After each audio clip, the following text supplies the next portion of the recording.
What's up, humans, and welcome to a new Psicoactivo. Happy Tuesday, everybody. Okay, so second video of the American Alchemy episode about the Nazca Tridactyls. By this time, it's already well past 100,000 views. It was really fun. You guys know that I've been working with Gonzalo for over a year now. He actually helped me get pretty much every single interview that I got of specialists from Mexico and Peru, and he helped me translate all of those interviews that were in Spanish. The most he helped me translate were the ones of Dr. Piotti, which were really exciting to make. I developed a really cool friendship with Dr. Piotti, and I hope that I can get to visit him in Argentina at some point, and even make a documentary about his work, because although many of you don't agree with any of his work, what I want to do is just explore what he's been working on and why he believes all of this, because he has a unique perspective from a true specialist in anthropology, medical anthropology. And he also has studied DNA of many different hominids that are our predecessors over his long career. He founded a career, a specialty in Argentina. So the man is credentialed. So whenever you guys think that you are giving an opinion about his work, if you're a specialist like him, and if you have the same level that he does, I would always entertain any opinion like that. But if you're not a specialist, honestly, you can give your opinion still, but I don't think it's that valuable compared to his. He knows what he's talking about. He's written many books. He knows his shit, you know? So that's why it puzzled me when I heard him speak about the future human hypothesis that he has. So I think it's worth going deeper into that. And talking about DNA, let's see the most controversial part and surprising part, because I wasn't really expecting this. I've already covered this specific topic in a previous video that I'm going to leave in the description, but I was not expecting for Jesse to actually go through with this. And there were signs already, because I don't know if you guys remember this video. Questions we should be asking. You know what you guys really need to try to bring back? Uh-oh. Those little tridactyl skeletons they find in Peru. That's like when we had Luke Caverns on and Jesse, when we had Jesse Michels on the other day, who has an amazing YouTube show. Both of them great guys. They were showing us these skeletons that they found in Peru that are very bizarre. Yeah. And people initially thought they were a hoax, but then they found these newer ones that they've discovered that they have 3 fingers and 3 toes, and they've done CAT scans on these things, and they seem to be human or human-like, these things. Yeah, I've seen these. They're amazing. Yeah, like I thought 100% horseshit when I first saw them, because I think some of them are horseshit. Yeah. But then when they've done, like, look at that image below where they do like x-rays of them. Like, come on. Like, what the hell is that? Like, what is that? That there's no way. If again, I'll say it again, but if that's art, let me buy it. Yeah. Like, if somebody made that. So those X-rays are from the things themselves. I think I've seen some of these before. The CAT scans are even weirder. Are they? Because the CAT scans, when they show like the 3D CAT scan of the body, you're seeing all the areas where the cartilage is, and it just but it doesn't look totally human, because this is it. So they have 3 fingers and 3 toes. Huh. It's really weird stuff. Like, there's layers of them as they go, as you go through a CAT scan. And how old are they? I did Look at hear this. these. I've seen some of the reports. This is the thing that was presented to the Mexican government at some point. This is Peru. The Mexican ones seem to be horseshit. Okay. It seems like, and the guy who discovered them, air quotes, Right. seems to have a history of finding silly things. But this seems real. This seems very real. Like, look at this thing. What's that on the neck? Exactly. What is that on the neck? Who the hell knows? Like, who the hell knows? Why does it have so many ribs?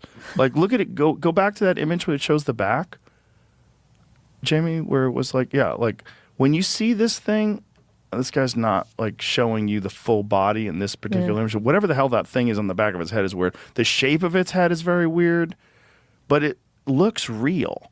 Like, whatever, if you guys could find that that's real, I know you won't bring back Neanderthals. But why don't you bring back one of them little three-toed alien people? I don't know. I mean, you would still have to ask their permission. It looks like a person. Listen, right? just talk to them.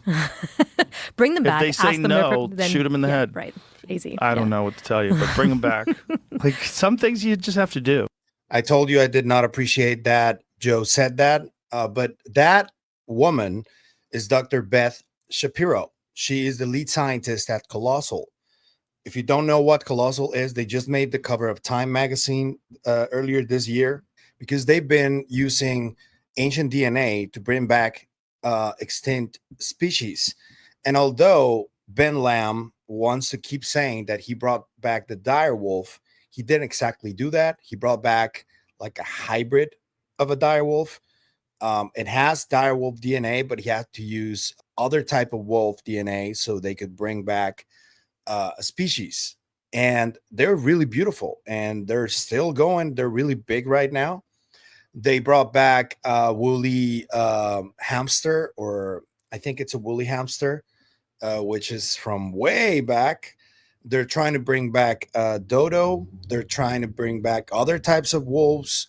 And Jesse Michels is Ben Lamm's friend. Ben Lamm is the CEO of Colossal.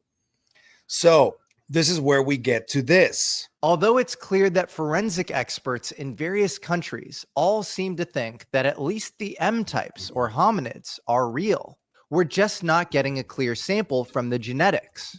Because of that, I decided to hit up my buddy Ben Lamm at Colossal Biosciences. From its inception, Colossal was advised by George Church at Harvard, maybe the top geneticist in the world. They've also single-handedly de-extincted the dire wolf. They've literally brought it back from ancient DNA samples. So they are going to run tests on these Nazca mummies. And hey, if Colossal brought the dire wolf back from extinction, maybe they can bring one of these beings back too. I'm half joking here. I've seen Jurassic Park and I know how that story ends. But another part of me thinks that the gatekeepers won't accept the reality of these things until they see one live walking around. There's only one gate to get through. They need the permission of the Peruvian government. If the Peruvian government won't let a top American biotech company, a company advised by maybe the top geneticist in the world, use their proprietary ancient DNA testing techniques to test these mummies, then I don't know what else you need as far as their orientation towards the subject. Us reaching out to them and their reaction will be a clear indicator. It will be a forcing function. Are you pro-openness, humanity, and science? Or do you want to be a gatekeeper and keep a lid on this thing? Again, this is Colossal asking for permission to take samples of these bodies from Peru to the US. If that doesn't work out, I will also put up all of the money to personally fly any expert in genetics, any paleoarchaeologist, any proteomics expert to go down to Peru, go to the University of Ica, and study these bodies firsthand. Yeah. So let me give you a little bit more context on what this is about. They haven't gotten the samples yet. That is illegal. And whoever tries to get samples and take them somewhere else is doing something highly illegal because they need permission from the Peruvian government to do so. So Colossal, being really the top experts in genomics in the world and having like basically having like full support from one of Harvard's lead scientists in DNA, Mr. Church, they are going to try and get some samples so they can bring back to the US and run these tests. And I don't know, the initial goal of this is going to be to try to find out whether these are real or not and what type of DNA they have. And because there are two camps here. There's the camp of Alaina Hardy and Alan Isararas and all the people working with them who I've had on the channel. I'm going to leave links in the description for that because that conversation was really interesting. They have like a more prosaic type of explanation of what these specimens have in their DNA. They claim that the majority, if not all of it, is mostly human. On the side of Jaime, there's a biologist, Ricardo Rangel, who ran the tests. I also have a couple of really cool podcasts with him where he talks about how it's divided, and they say that 30% is non-human of the DNA. So they can't reach an agreement between them. And I've been in really heated debates in Discord servers where they keep talking about this and to no end. And it's really tiresome. They can't reach an agreement on it. So obviously the most obvious next step is to get somebody else involved from the international scientific community. But in order to do that, we need permission from the Peruvian government. And currently that process is underway. I know that Michael Masola, who is a film director who also works with Dr. Stephen Greer, is currently working on trying to get permission. I may have a contact within the Peruvian military, a retired military person who does have contacts in the Peruvian government. And I already asked about this. I still haven't gotten a response, but I will see if I can help in any way. But this is what is needed. The samples are not with Colossal yet. And the plan is to just find out what these are. Now, trying to bring one of these back is an entirely different story. I don't know if once it's established that these were beings that once lived, I don't know about the ethics of trying to bring one of these back. You heard Dr. Beth Shapiro. She's even like hesitant to even explore the idea.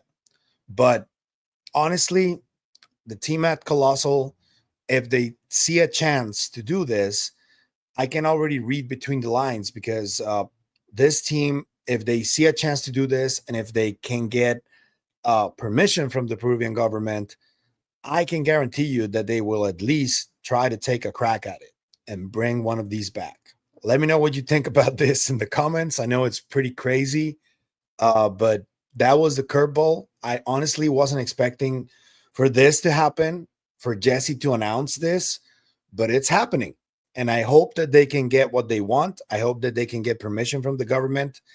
Honestly, it shouldn't be that big of a deal, because I know that Colossal already works with the government of Peru with other samples of DNA of other species of animals. And it shouldn't be a big deal to get permission for these. And also, that would be a good indicator that the government is obstructing this investigation, because if they block it, that means that they have some kind of ulterior motive to block it. And that would also give us an indication that there could be something happening that is shady. And there's been rumors about this quite a bit, that some aspects of the government could be involved in the trafficking of these remains, because unfortunately, and this is completely real, traffic of mummies and remains in that area of South America has existed almost for an entire century. Think about that. If it has persisted for so long, it only makes sense that the local governments could be in on it. I'm not saying they are, but it just makes sense. I live in Mexico. I know that Mexico also is extremely corrupt in many ways. And it wouldn't surprise me that the Peruvian government or parts of it would also be in on this. So let's see what happens. Let's see if they can get permission. If they can, this would be historic, honestly. Just finding out what these are. Now, if we talk about bringing one of these back, that's an entirely different story that would get really crazy, and it would attract a lot of outrage, I would say. But let's see what happens. Let me know what you think in the comments about this idea, and what did you think overall of the episode? Let me know. And also, I want to extend condolences to Joyce Mantilla, the Peruvian journalist who has been at the forefront of this investigation. In the final part of the episode, there was a part where he announced that his grandfather unfortunately and sadly passed away. And I just want to extend from the whole Psicoactivo family my condolences, and stay strong, Joyce. I'm pretty sure everybody who loves you is very proud of what you've been doing with this case. And I hope that you can remain strong, and that you can continue with this investigation until the very end. and we can get to the absolute truth. If you like the content you see, I'm going to ask you to like, share, comment, subscribe, and hit the bell icon. That's all you need to do in order to help us, and it is what helps us the most, so thank you.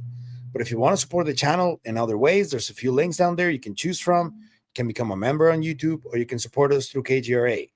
Anything you choose to do is always very appreciated, so thank you. That's it for me today on this video, but I'll see you guys in the next one.